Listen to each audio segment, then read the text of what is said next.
ان کے ساتھ ان کے تعلقات بہت اچھے ہیں. رفیق صاحب سے جاننا چاہیں گے ہم. رفیق صاحب، سب سے پہلے اگر آپ سے پوچھنا چاہیں گے ہم، جو بھی سرکاری ادار ریٹائر ہو رہے ہیں وہ سب سے پہلے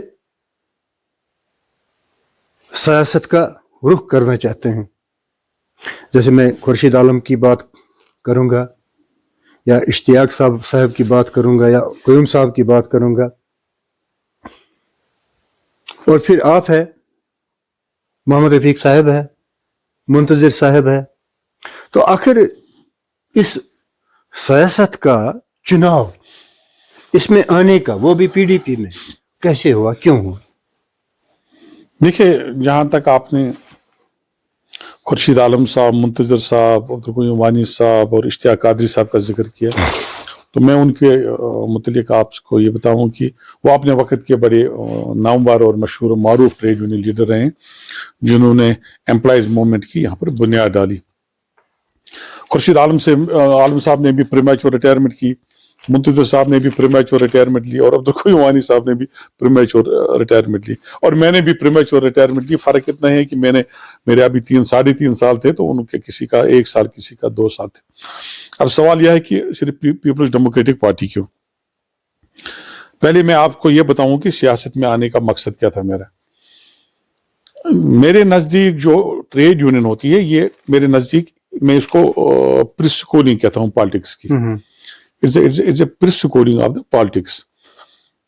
دنیا میں جہاں جہاں آپ ٹریڈ یونین کی تاریخ کو آپ دیکھیں گے، اگر آپ نے تاریخ پڑھی ہوگی ٹریڈ یونینز کی، تو آپ دیکھیں گے جتنے بھی بڑے بڑے لیڈر نکلے ہیں، فرینچ ریولوشن سے، امریکن ریولوشن سے، انڈسٹریل ریولوشن، جو رشین ریولوشن سے، جو بھی بڑے بڑے لیڈر نکلے، وہ سارے کے سارے ٹریڈ یونین سے آئے ہیں، لیبر طبقہ سے ہی آئے ہیں، لیبر ریپرزنٹیٹیو رہے ہیں وہ. تو لائک وائز ہندوستان میں بھی ہمیں جو مارکسسٹ کا ایک کانسیپٹ تھا، جو وہاں پر جو کمیونسٹ پارٹی آف انڈیا کا جو بنیاد پڑی، وہ بھی ٹریڈ یونین سے ہی انہوں نے شروعات کی. تو ٹریڈ یونین لیڈرز نے کا سیاست میں بڑا زبردست کنٹریبیوشن رہا ہے. جموں کشمیر میں چونکہ حالات اس قدر موافق نہیں تھے، سیاسی حالات اس قدر موافق نہیں تھے کہ یہاں پر سیاست پھلتی پھولتی. آپ کو پتہ ہے کہ چونکہ ہم بدقسمتی سے 47 سے ہی، بلکہ 31 سے ہی میں ہم جموں کشمیر سیاسی طور اتر پتل کا شکار ہے، بے چینی کا اور بد نظمی کا شکار ہے. یہاں پر سیاست کو پھلنے اور پھولنے نہیں دیا گیا. نہ ہی سیاست کے حوالے سے وقت کے حکمرانوں یا وقت کے سیاستدانوں نے اس طرح کے اقدامات اٹھانے چاہیں تاکہ یہاں پر سیاست میں کوئی ٹھہراو آتا. تو اس کو مد نظر رکھتے ہوئے یہاں پر جو ٹریڈ یونین لیڈرز تھے، ان کا کوئی وہ سیاست میں شاید زیادہ کچھ نہیں کر پائے. جب میں president employee joint action committee Jammu Kashmir employee joint action committee کا میں صدر تھا، اور آپ کو معلوم ہوگا کہ وہ 4.5 لاکھ ملازمین کا ایک متحد پلیٹ فارم ہے، اور میں الیکٹڈ یہ پریزیڈنٹ تھا عبدالقیوم وانی صاحب کے بعد. تو میں ایک مخصوص طبقہ کو، ملازم طبقہ کو ہی ریپرزینٹ کرتا تھا. لیکن میں نے دیکھا کہ جس طرح کے حالات یہاں پر ہیں، اور بالخصوص پوسٹ اگست 5 2019، جس طرح سے بیوروکریسی نے اپنا رخ بدل دیا، جس طرح سے بیوروکریسی نے شروع کیا لوگوں پر، بجائے اس کے کہ لوگوں کے معاملات اور مسائل وہ حل کرتے، میں نے محسوس کیا ایز ٹریڈ یونین لیڈر کہ لوگوں کے معاملات اور مسائل کو حل کرنے کے بجائے ان میں مشکلات پیدا کی جا رہی ہیں. اور لوکل بیوروکریسی کے حوالے سے میں بات کر رہا ہوں، اور میں بڑے ڈنکے کی چوٹ پر یہ بات کر رہا ہوں، اور میں نے ہر جگہ بات کی ہے. میں نے دیکھا کہ لوگ بڑے تنگ ہیں، لوگوں کا ایکسیس نہیں ہے. اور میں چونکہ ایک مخصوص طبقہ کو ریپرزینٹ کر رہا تھا، چونکہ جب آپ ملازم ہیں تو آپ کے لیے ایک لائن بھی ہے، ایک ریڈ لائن ہے جو آپ ریڈ لائن کراس نہیں کر سکتے، جس کو آپ CSR بولتے ہیں. ملازم کے لیے ایک ضابطہ اخلاق ہوتا ہے، وہ کراس نہیں کر سکتا. تو مجھے سفوکیشن محسوس ہو رہی تھی. تو میں نے یہ مناسب سمجھا کہ آئی شوڈ ریزائن، اور اس کے بعد میں پبلک کی نمائندگی کروں اور کھل کر بات کروں، ان کے جذبات کی بات، ان کے احساسات کی، ان کے عزت نفس کی، اور جس طرح کی زیادتیاں اگست 5 کے بعد ان کے ساتھ ہوئی، کانسٹیٹیوشنل زیادتیاں، اور قانونی زیادتی اور باقی چیزیں جو آپ خود بھی جانتے ہیں. تو میں نے مناسب سمجھا کہ مجھے ریزائن دے کر اس کے خلاف آواز بلند کرنی چاہیے. پھر میں یاروں دوستوں کے ساتھ مشورہ کر کے یہ بھی فیصلہ ہوا کہ کس پارٹی میں جائیں گے. چونکہ ایمانداری کی بات یہ ہے کہ مفتی صاحب کی ویژن سے اور ان کا جو پولیٹیکل سیاسی بصارت جو تھی, مجھے انکلینیشن تھی اس کی طرف, اور من ہی من میں اس کو زبردست پسند بھی کرتا اور اس کی پذیرائی بھی کرتا تھا. کیونکہ جب وہ ان کی سرکار 2002 میں آئی, پہلی نان این سی سرکار تھی, اور یہاں پر جو جتنی بھی سرکاریں ہم نے دیکھی تھی, اور میری زندگی میں جتنی بھی سرکاریں تھیں ساری کی ساری ہم نے این سی کی سرکاریں تھیں, اور پہلی بار ایک سیاسی متبادل کے طور مفتی صاحب نے یہاں پر پیپلز ڈیموکریٹک پارٹی بنائی, اور 99 میں پارٹی بنائی, صرف 2 سالوں میں ہی ان کو اقتدار ملا 2002 میں. تو آپ دیکھیے کتنی بڑی سوچ تھی ان کی. اس کے بعد آپ نے دیکھا کہ جو ایکسٹرنل فیکٹر ہے کشمیر ایشو کا, اس کو ایڈریس کرنے کی جو کوشش کی گئی, رستے کھلے, یہ مظفر آباد رستہ کھلا اور پونچھ راولا کوٹ رستہ کھلا, خوشحالی کا دور شروع ہوا, بات چیت شروع ہوئی, واجپئی جی خود چلے گئے پاکستان, اور وہاں اس طرح سے کشمیر پر ڈیولپمنٹ ہونے لگی. اور اس کے ساتھ ساتھ اس کا اثر زمینی سطح پر بھی دکھا جب پیس پریویل ہوا, مارداڑ ختم ہوئی, ٹاسک فورس آپ کا جو رستوں پر آپ کو بے عزت کیا جا رہا تھا, چوراہوں پر سڑکوں سے اتار کر میلوں آپ کو پیدل چلایا جاتا, اس میں کمی آئی. تو کہیں نہ کہیں مجھے سافٹ کارنر تھا ان کے ویژن اور ان کے پولیٹیکل اس آئیڈیالوجی کے ساتھ. تو اور اس کے بعد جب 5 اگست کے بعد سب سے زیادہ عطاب میں نے دیکھا اور پیپلز ڈیموکریٹک پارٹی پر دیکھا کس طرح ایک ایک کر کے ان کے لیڈر جو تھے سٹلوارٹس ان کو نکالا گیا, اور محبوبہ جی تنہا رہی. اور جب وہ نکلی جیل سے تقریباً 2-3-4 مہینے کے بعد, میں نے ان کے موقف میں کوئی تبدیلی نہیں پائی, بلکہ ان کا موقف میں نے مزید سخت پایا, اور میں نے سمجھا کہ میں بھی ان کے اس موقف میں اپنا چھوٹا موٹا کنٹریبیوشن ڈال کر اگر میری طرف سے قوم کی کوئی خدمت ہو سکتی ہے تو میں اپنے آپ کو خوش قسمت سمجھوں گا. میں نے کوئی پاور پالیٹکس کے لیے نہیں کیا ہے, صرف اور صرف عوام کی زبان بننا چاہتا ہوں, اپنے لوگوں کی زبان بننا چاہتا ہوں, مظلوم کی زبان بننا چاہتا ہوں, غریب کی زبان بننا چاہتا ہوں, اور حقدار کی زبان بننا چاہتا ہوں. اور جو ظالم ہوگا اس کو ظالم کہنا میں اپنا ایمان کا ایک حصہ سمجھتا ہوں. رفیق صاحب, اچھی بات ہے جو آپ نے کہی ہے. 1999 میں رفیق صاحب جب مفتی محمد سعید مرحوم ہوم منسٹر تھے مرکز میں, انہوں نے پی ڈی پی کو فورم کیا ہے.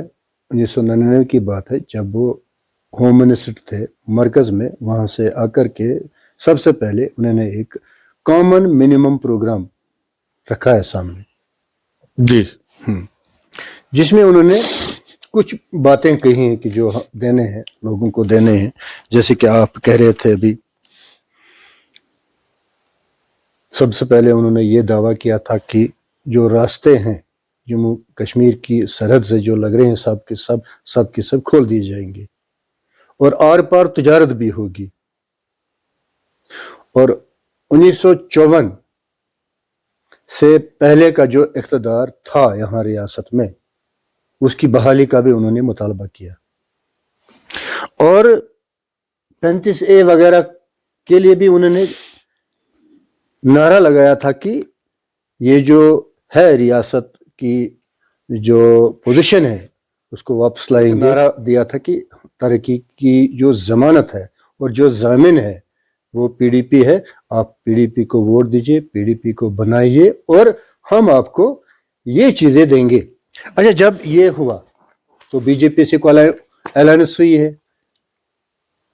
جب بی جے پی سے الائنس ہوئی ہے تو 3 سال آپ کے رہے ہیں پی ڈی پی کے. کامن منیمم پروگرام پر آپ نے الائنس کی تھی بی جے پی کے ساتھ, تو پھر وہ جو 1954 سے پہلے کی پوزیشن جموں کشمیر کے سرحدی جو راستے تھے یا ایشیا کے ساتھ, سینٹرل ایشیا کے ساتھ ملانے کا بھی آپ نے آپ کی پارٹی نے دعویٰ کیا تھا سیلف رول کہ سیلف رول، اور ایک سیلف رول بھی پیش کیا تھا آپ نے یہاں جموں کشمیر میں، مگر ایسا ہوا نہیں کہ جس کا دعویٰ کیا تھا پی ڈی پی نے. پھر آپ سے یہی جاننا چاہیں گے آخر یہ جو ساری آپ نے جو کامن منیمم پروگرام کے تحت جو دیے تھے، نعرے جو دیے تھے، یہ فیل کیوں ہو گئے؟ بی جے پی کے ساتھ آپ کا الائنس کیوں ہوا تھا، پھر بی جے پی کو چھوڑ کے کانگریس کے ساتھ ہوا ہے، آخر یہ اب پھر الائنس کی باتیں ہو رہی ہے، کانگریس کے ساتھ ہو رہی ہے، بی جے پی کے ساتھ ہو رہی ہے، یا نیشنل کانفرنس کے ساتھ ہو رہی ہے. یہ جوڑ توڑ کی سیاست اور وہ جو پیرامیٹرز یا نارمز آپ نے بتائے تھے وہ پورے نہیں ہوئے، اور جوڑ توڑ کی سیاست ہو رہی ہے. کیا وجہ ہے سر؟ دیکھیے، میرے خیال میں آپ نے دو سوالوں کو مکس کیا. جب 2002 میں سرکار بنی، کامن منیمم پروگرام کانگریس کے ساتھ ہماری سرکار بنی جب مفتی صاحب چیف منسٹر. اس کے بعد پھر کانگریس نے بھی 2-2.5 سال پھر وہ امرناتھ رو کا ہو گیا، تو سرکار ٹوٹی. میرے خیال میں 5-6 مہینے ہی الیکشن میں بچے تھے تو وہ ٹوٹی. جہاں تک 2014 کی آپ بات کریں جو میں سمجھا، جی سر، تو اکثر لوگ یہ کہہ رہے ہیں، جو سوال آپ نے بھی پوچھا، کہ ہم نے شاید اقتدار کے لیے، پیپلز ڈیموکریٹک پارٹی نے اقتدار کے لیے بی جے پی کے ساتھ ہاتھ ملائے. حقیقت یہ نہیں. حقیقت یہ ہے کہ جموں کشمیر میں 2 مینڈیٹ ابھر کے سامنے آئے. جموں ڈویژن میں 1 مینڈیٹ آ گیا، کشمیر ڈویژن میں 1 مینڈیٹ آ گیا. تو ہر صورت میں آپ کو ان کے اسپریشنز کی قدر کرنی تھی اور ان کو اکاموڈیٹ کرنا تھا. اگر آپ نہیں کرتے تو سارے ملک میں بلکہ دنیا میں یہ ایک تاثر جاتا کہ جموں کشمیر میں ایک فرقے نے ایک ریجن میں اپنی سرکار مذہبی بنیادوں پر، جو آپ پروپیگنڈا آپ دیکھتے ہیں، اس طرح کی سرکار بنائی. تو اس کو مد نظر رکھتے ہوئے، چونکہ مفتی صاحب ایک بڑے اسٹیٹس مین تھے، تو انہوں نے صرف اور صرف جموں کشمیر کی بقا کے لیے، جموں کشمیر کی وحدانیت کو قائم اور دائم رکھنے کے لیے ہاتھ ملائے بی جے پی کے ساتھ. اور انہوں نے پہلی کانفرنس میں کہا، پریس کانفرنس میں کہا کہ یہ نارتھ پول اور ساؤتھ پول کا اتحاد ہے. حالانکہ اس میں کوئی اتحاد کی گنجائش تھی نہیں، نہ آئیڈیالوجیکل آپ کا یہ تھا، نہ کہیں کوئی سیاسی یہ آپ کا مل رہا تھا. تو صحیح بات ہے کہ بالکل اپوزٹ 2 فورسز تھے، انہوں نے آپس میں اتحاد کیا. لیکن اس اتحاد میں سب سے بڑا جو بائنڈنگ پوائنٹ تھا وہ تھا agenda of alliance. Agenda of alliance آپ کو معلوم ہونا چاہیے وہ بی جے پی کا نہیں تھا، وہ ڈکٹیٹ کیا پی ڈی پی نے، مفتی صاحب نے ڈکٹیٹ کیا. اور اس ایجنڈا آف الائنس پر بی جے پی کا باضابطہ پر ان کی جو لیڈرشپ تھی، ان کے دستخط، اور اسی ایجنڈا آف الائنس پر یہاں پر سرکار بنی. اس ایجنڈا آف الائنس میں خاص کیا بات تھی؟ خاص بات یہ تھی کہ آپ حریت کے ساتھ بات کریں گے جو یہاں کے سٹیک ہولڈر ہیں، آپ پاکستان کے ساتھ بات کریں گے جو کشمیر ایشو میں ان کا سٹیک ہے. اگر جموں کشمیر، آزاد جموں کشمیر جس کو وہ کہتے ہیں، ان کے حصے میں، ظاہر سی بات ہے وہ اس میں پارٹی ہیں، آپ مانیں یا نہ مانیں، لیکن ان کے پاس ہمارا ایک حصہ ہے، 1/3 ہے.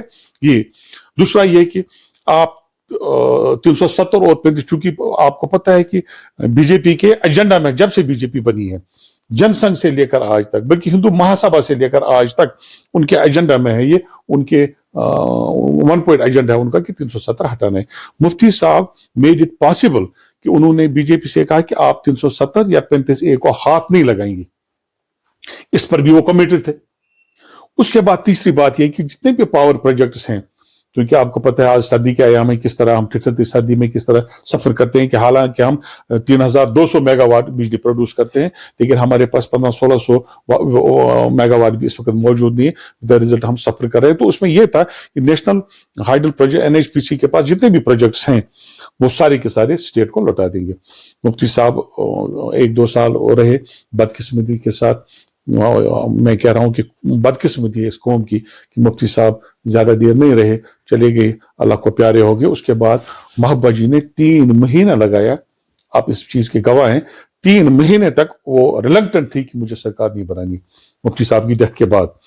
حالانکہ بڑا پریشر تھا ان کو، دائیں بائیں اپنے ساتھی پارٹی کے لوگ، پھر بڑے نہ چاہتے ہوئے بھی انہوں نے اپنے والد صاحب کا جو وہ ایجنڈا آف الائنس تھا اس کو کنٹینیو کرنے کے لیے. اور انہوں نے کئی بار یہ کہا کہ جو میں نے والد صاحب نے ایک ایجنڈا آف الائنس اپنے آپ کو کمٹ کیا تھا اور پارٹی کو کمٹ کیا تھا ایک ایجنڈے پر, تو میں اس کو ڈیریل نہیں کرنا چاہتی, مجھ سے ڈیریل نہیں ہونا چاہتا وہ. انہوں نے اس کو ساتھ لے کر پھر آپ نے دیکھا کہ کس طرح پھر انٹرنل بکرنگ بھی شروع ہوگی پی ڈی پی میں. بہت سارے لیڈر دائیں بائیں, وہ کھلی کتاب ہے کس طرح سے لوگ ایجنسیز نے بھی کچھ لوگوں کو کیا, بی جے پی کی طرف سے بھی کچھ لوگوں کو الگ نکالا گیا. وہ یہ تو اندرونی خلفشار بھی رہا, لیکن سرکار بنی محبت جی کے اس میں قیادت میں, اور اس ایجنڈا آف الائنس جو تھا اس کی کنٹینیوٹی کو مد نظر رکھتے ہوئے وہ سرکار بنانی پڑی, مجبوری میں بنانی پڑی. اور یہ اقتدار کے لیے پھر سے دہراؤں گا, میں کوئی کرسی کے لیے احتیاط نہیں تھا. لیکن اس کے بعد کٹھوا کا واقعہ ہوا, آسیہ کا وہ ریپ اور اس کی کلنگ چھوٹی بچی کا, وہاں سے شروعات ہوئی. بی جے پی کے 2 منسٹر اس کے سپورٹ میں نکلے, جلسے جلوس نکلے اور ہندوستان کے اپنے ملک کے فلیگ ہاتھ میں لے کر ان کو لیڈ کیا. اور محبوبہ جی نے ہر صورت میں ان کو بی جے پی سے کہا کہ ان 2 لیڈروں کو آپ ڈراپ کریں منسٹر سے, اگر آپ ان کو ڈراپ نہیں کرو گے تو میں سرکار کنٹینیو نہیں کروں گی. تو بی جے پی کو مجبور کیا اور انہوں نے کہا کہ میں سکم نہیں کروں گی اقتدار کے لیے. اس کے بعد کئی اقدامات ایسے ہیں جس کا ذکر خود میڈم نے کیا ہے اور انٹرویو میں کیا, اور آپ نے کئی نیشنل چینلوں پر اس نے اس کا ذکر کیا ہے کہ وہ گورنمنٹ آف انڈیا یا بی جے پی چاہتی تھی, میڈم کو فورس کر رہے تھے کہ وہ کچھ ایسے اقدامات اٹھائے جو قابل قبول نہیں تھے پیپلز ڈیموکریٹک پارٹی کو اور محبوبہ جی کو بذات خود. اس میں انہوں نے کہا کہ مجھے ایک بار 80 لوگوں کی لسٹ بھی دی گئی کہ ان کو آپ اریسٹ کرو, میں نے نہیں مانا, یہ اٹس آن ریکارڈ. اس کے بعد ان سے یہ بھی کہا گیا کہ کچھ لوگوں کو یہاں سے پکڑ کر پھر این آئی اے کے حوالے کرنا, پھر دوسری جیلوں میں لینا. محبوبہ جی نے انکار کر دیا. جب بی جے پی کو لگا کہ ہم اپنے ایجنڈے کی تکمیل میں, ان کو لگا کہ محبوبہ جی ان کے ایجنڈے کی تکمیل میں رکاوٹ ہے, ان کا ایجنڈا پورا نہیں ہو رہا ہے, مکمل نہیں ہو رہا ہے, اور محبوبہ جی سکم نہیں ہو رہی ہے, پریشر میں نہیں آ رہی ہے, تو انہوں نے اپنا سپورٹ واپس لیا. اب دیکھیے ایجنڈا آف الائنس کے جو آپ کہہ رہے ہیں کہ کیوں ٹوٹا, اب اس کا آپ کیا کر سکتے ہیں؟ آپ میرے ساتھ ایک ایگریمنٹ کرتے ہیں, ایک کنٹریکٹ کرتے ہیں, لیکن کنٹریکٹ کی آڑ میں مجھ سے کچھ ایسی چیزیں کروانا چاہتے ہیں جو نہ میرے لیے مفید ہے نہ میری قوم کے لیے مفید ہے. پھر اگر میں وہ نہ کروں, آپ یہ بہانہ بنا کر میرے ساتھ کنٹریکٹ توڑیں گے, تو میں اس میں کیا کر سکتا ہوں؟ یہ بدقسمتی تھی کہ سرکار پھر سے ٹوٹی, سرکار آگے نہیں چل پائی. اور اس کے بعد آپ نے دیکھا جب تک مفتی صاحب کی سرکار رہی, محبوبہ جی کی سرکار رہی, بی جے پی افت نہیں کر سکی 370 پر اور 35 پر. جیسے ہی سرکار گری تو اس کو پھر بہانے ملے, اور آج آپ یہ حالت دیکھ رہے ہیں. اگر مفتی صاحب کنٹینیو کرتے شاید یہ حالت نہیں ہو جاتی, یا بی جے پی والے اگر سنسیئر ہوتے ایجنڈا آف الائنس کے حوالے سے محبوبہ جی کے ساتھ جو ایگریمنٹ تھا, میرے خیال میں یہ حالات آج کے نہیں ہوتے. تو انہوں نے دھوکہ دیا. اب میں بار بار کہتا ہوں یہ کانسٹیٹیوشنل فراڈ تھا ہمارے لیے, لیکن اب سپریم کورٹ نے بھی اس کو لیگلائز کر دیا. لیکن اس کے بعد بھی لوگوں کے حقوق پر بات کرنا کوئی منع نہیں ہے. اور میڈم نے کئی بار کہا ہے, سپریم کورٹ کی رولنگ کے بعد بھی انہوں نے کہا کہ اپنے جو ہمارے حقوق تھے جس طرح سے وہ سلب ہو گئے, ان کے لیے آواز اٹھانا کوئی جرم نہیں ہے اور نہ ہی کوئی قانونی قدر ہے. آپ کہہ رہے تھے کہ مجبوری میں الائنس ہوا, بی جے پی کے ساتھ مجبوری میں الائنس ہوا. یہاں اگر دیکھا جائے تو محبوبہ جی نے الزام یہ لگایا تھا بخاری صاحب پر, الطاف احمد بخاری صاحب پر, کہ وہ کانسپیریسی کر رہا تھا پی ڈی پی کے خلاف اقتدار کے لیے, اقتدار لینا چاہتا تھا وہ. یہ محبوبہ جی کے الفاظ ہیں. جی جی. اگر یہ آپ کہہ رہے ہیں کہ مجبوری میں الائنس ہوا ہے بی جے پی کے ساتھ, تو اس کے پیچھے الطاف صاحب تھے یا محبوبہ جی کو کرسی کی لالچ تھی؟ کیا تھا اس کے پیچھے جو آپ کہہ رہے ہیں کہ مجبوری میں الائنس ہوا؟ الطاف صاحب تھے یا کرسی تھی؟ نہیں, مجھے یہ نہیں پتا الطاف صاحب کا اس میں کیا رول تھا, لیکن میں آپ کو ایک بات شاید میں نے پہلے بھی بتائی.